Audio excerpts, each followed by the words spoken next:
O livro de Atos. No primeiro vídeo, assistimos Lucas iniciar o livro mostrando-nos como Jesus ressuscitado foi exaltado como o Rei do mundo. Ele prometeu enviar o Espírito Santo como sua própria presença pessoal para capacitar seus seguidores a sair pelo mundo e testemunharem sobre as boas novas do seu reino até o dia da sua volta. E assim começou o movimento em Jerusalém, quando o Espírito veio e formou seguidores de Jesus no novo templo prometido pelos profetas nas Escrituras. Entretanto, isso gerou conflito com os líderes de Jerusalém e levou à perseguição dos cristãos. Contudo, o Espírito transformou isso em algo bom. Na verdade, tornou-se um meio pelo qual as comunidades de Jesus, originalmente judaicas, foram expulsas de Jerusalém para se tornarem um movimento internacional multiétnico. E a primeira igreja desse movimento diversificado de Jesus existia em Antioquia, a maior cidade daquela região do Império. Então, terminamos a história do primeiro vídeo com Barnabé e Paulo servindo na igreja de Antioquia. E o Espírito conduz a igreja a enviá-los em uma jornada missionária, o que começa uma nova seção do livro. As histórias sobre Paulo e os seus colegas de trabalho viajando para cidades diferentes em todo o Império Romano,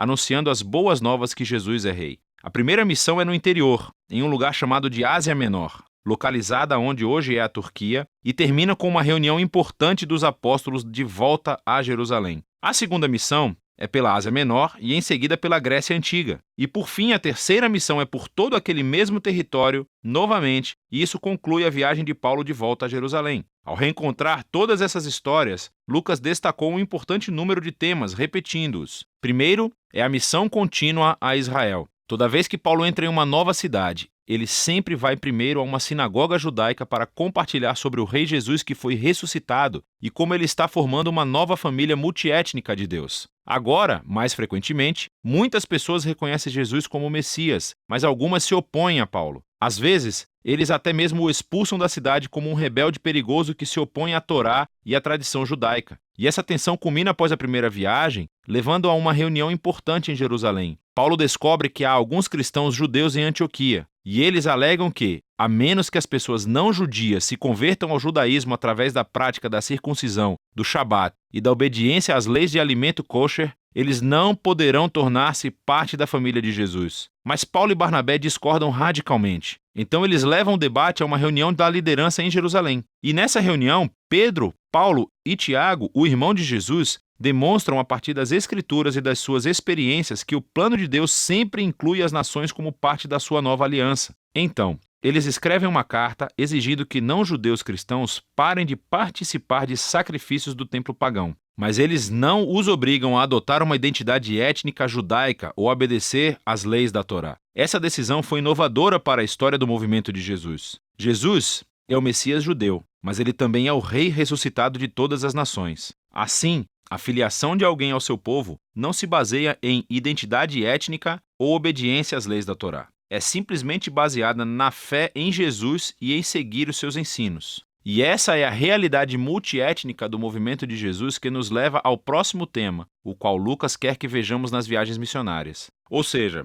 o choque de culturas entre os primeiros cristãos e o mundo grego e romano. Lucas registra vários confrontos em Filipos, Atenas e Éfeso. Paulo vai e anuncia Jesus como a revelação do único Deus verdadeiro e como o Rei do mundo, aquele que expõe todos os outros deuses e ídolos como impotentes e inúteis. E a sua mensagem é consideravelmente vista como subversiva ao modo de vida romano e ele é acusado de ser um revolucionário social perigoso. Essas histórias mostram como as comunidades monoteístas e multiétnicas de Jesus não se encaixavam em qualquer caixa cultural conhecida pelo povo romano. O mundo antigo nunca tinha visto nada como eles. E os cristãos estavam levantando mais do que apenas suspeitas. Outro tema que se repete é como Paulo e os cristãos são constantemente acusados de rebelião, até mesmo de traição contra César, o imperador romano. O povo ouviu Paulo corretamente. Ele anunciava que havia um novo rei, Jesus. E o povo também viu corretamente que o modo de vida cristão era um desafio para muitos valores culturais romanos. Mas toda vez que Paulo é preso e interrogado diante dos oficiais romanos, eles não veem qualquer ameaça e o libertam. Essas histórias nos mostram o paradoxo que a igreja primitiva apresenta ao mundo.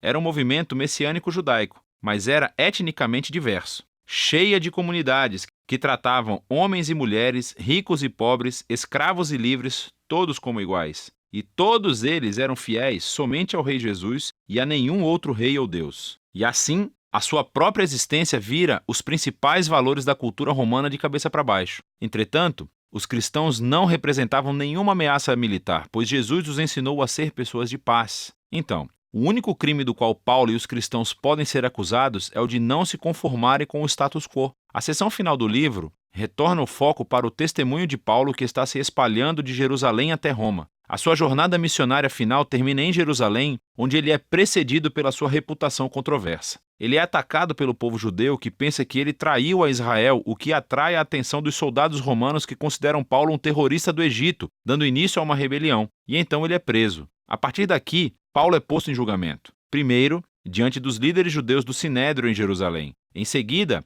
diante de uma série de líderes romanos em Cesareia. Há o governador Félix, que passa Paulo para o próximo governador Festo, que eventualmente traz Paulo diante do rei Agripa. Ele acaba por ficar na prisão durante muitos anos, embora em cada julgamento as acusações feitas contra ele nunca serem convincentes. Porque tudo o que ele está fazendo é anunciar que a sua esperança na ressurreição se cumpriu no rei Jesus. E isso dificilmente é um crime. Mas, nesse ponto, a máquina legal romana não pode simplesmente ignorá-lo e assim, Paulo acaba pedindo recurso para o tribunal mais importante de Roma. Agora, seria fácil pensar que todo esse tempo de prisão estava sendo um contratempo para Paulo, porque a sua vontade era de estar na estrada, iniciando novas comunidades de Jesus. Mas o Espírito orquestra tudo nesse livro. E assim, o aprisionamento deu tempo para que Paulo escrevesse as suas cartas apostólicas mais importantes. Elas tornam-se o caminho pelo qual seu legado missionário continua muito tempo depois da sua morte. Por fim, Paulo foi transferido como prisioneiro para Roma. E depois de uma viagem assustadora pelo Mediterrâneo, onde ele quase morreu, Paulo acaba em prisão domiciliar em Roma, aguardando seu julgamento. E assim, ele tem a possibilidade de organizar em uma bela casa reuniões regulares para judeus e gentios. E as palavras finais do livro são como Paulo anuncia o reino de Deus e ousadamente ensina tudo sobre o Senhor Jesus, o Messias, sem qualquer impedimento, e tudo isso acontecendo em Roma, debaixo do nariz de César. O trabalho unificado dos Atos de Lucas é muito mais do que a introdução à história de Jesus e da igreja primitiva. Ele mostra como o reino de Deus existiu na terra como no céu através da vida, morte e ressurreição de Jesus. Através da vinda do seu Espírito para capacitar a igreja e dar testemunho desde Jerusalém até os confins da terra. E como Lucas contou a história, ele nos deu exemplos do que é a fidelidade ao Rei Jesus. Exemplos em como compartilhar as boas novas do Rei Jesus que foi ressuscitado com palavras e ações. Significa formar diversas comunidades de Jesus, onde todo e qualquer tipo de pessoas se reúnem, onde são tratadas com igualdade, onde são fiéis ao Rei Jesus e vivem os seus ensinos. E tudo isso é feito confiando no poder e na orientação do Espírito para liderar o caminho a ser seguido. E é disso que trata o livro de Atos.